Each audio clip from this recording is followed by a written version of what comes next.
Hello বন্ধুরা, আমি চিংড়ি মাছটা ভেজে নিয়েছি। ভেজে নিয়ে তেলটা নিয়েছি চিংড়ি মাছের। আর এখানে কড়াই সর্ষের তেল দিয়েছি, এই সাদা তেল। এবার এর মধ্যে পেঁয়াজ কুচি দিয়ে দিচ্ছি। আমি আজ এটা তৈরি করছি ক্যাপসিকাম দিয়ে চিংড়ি মাছ। পেঁয়াজ আর ক্যাপসিকামটা দিয়ে দিচ্ছি। ক্যাপসিকাম আর পেঁয়াজটা আমি ভেজে নিয়েছি। এগুলো লম্বা লম্বা করে পেঁয়াজ আর ক্যাপসিকাম কেটে নিয়েছি। তো এটা ভাজা হয়ে গেছে। এখন একটু রসুন গ্রেট করা আর একটু আদা গ্রেট করা দিয়ে দিলাম। রসুনটা ভেজে নিয়েছি। একটু ঝাল লঙ্কার গুঁড়ো, একটু ধনের গুঁড়ো, আর একটুখানি একটু জিরের গুঁড়ো দিয়ে দিলাম, আর একটু কাঁচা লঙ্কা বাটা,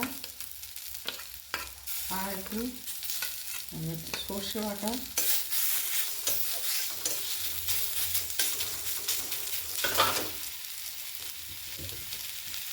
আর দিচ্ছি এই যে একটু দু টুকরো আমের টুকরো, কাঁচা আম। লবণ দিয়ে দিচ্ছি।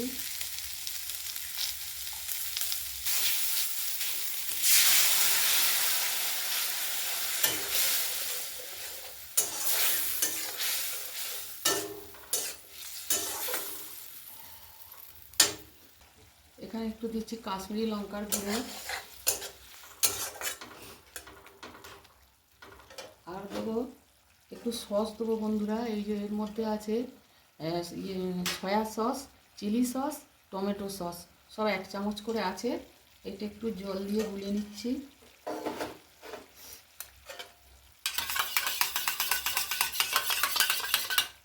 এইটা দিয়ে দিচ্ছি।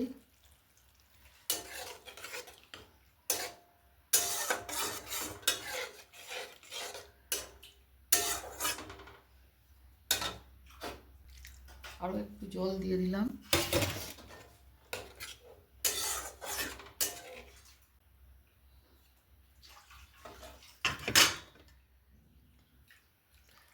ব্যাস, জল প্রয়োজন মতো জল দিয়ে দিয়েছি। এবার একটু ঝোলটা ফুটে গেছে। এবার এই যে ভাজা চিংড়ি মাছগুলো দিয়ে দিচ্ছি।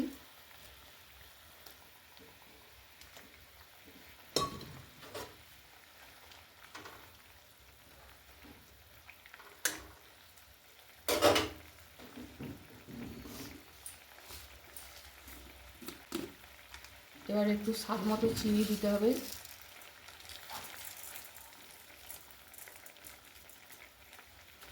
চিনি দিয়ে দিলাম, একটু মিষ্টি মিষ্টি হবে।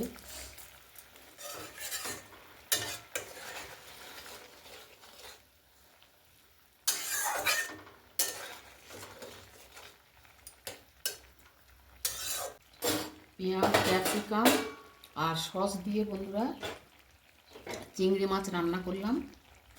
অতি সুস্বাদু হয়েছে, দারুণ লাগছে। তো এটা রেডি হয়ে গেছে বন্ধুরা। গ্যাস অফ করে দিচ্ছি। এই দেখুন, এবার ঢেলে নেব।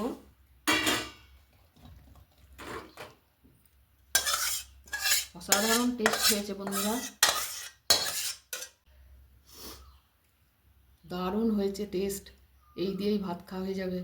আপনাদের কেমন লাগলো অবশ্যই জানাবেন, আর এইভাবে অবশ্যই একবার করে খাবেন, খুবই ভালো লাগবে। তো আজকের মতো রাখছি বন্ধুরা, আবার আসবো অন্য দিন। আপনারা খুব ভালো থাকুন। জয় গুরু, জয় মা তারা।